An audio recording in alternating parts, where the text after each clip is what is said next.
Yes. Hii ni African Music channel namba moja kwa Afrika ambayo inafanya vizuri sana kwenye masuala ya muziki. Bwana, leo nimekuletea penzi la kutokea pale Chalambe K Chamazi.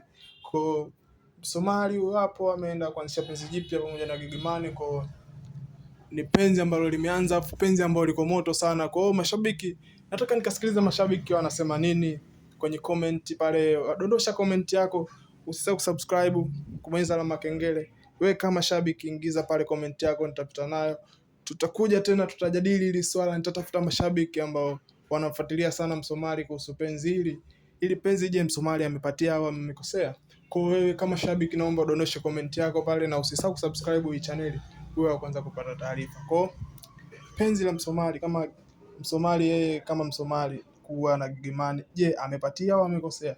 Wewe kama shabiki, nahitaji maoni yako, nahitaji ushirikiano wako, kudondosha komenti, na tukitoka na hii nitatafuta mashabiki, tutaona live mashabiki wanachokiongea ambacho kitu alichokifanya Msomali na pale mashemeji zake Gigimani pale Chalambe.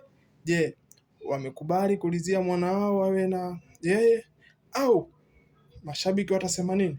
Kwa hiyo usisahau kusubscribe hii channel. Hii channel ni moto sana, ambayo inaleta vitu vizuri ambavyo ukivikosa wewe yani utajutia sana. Kwa hiyo subscribe na usiache kubonyeza alama kengele pale kwa mambo yakae sawa. Hiyo hapo, hiyo Gigimani pamoja na Msomali, penzi jipya, penzi moto, penzi limewaka.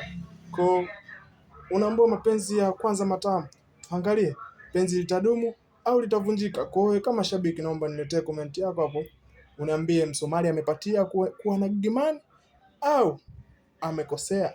Wewe kama shabiki, dondosha comment yako hapo, usisahau subscribe African Music. Bye bye.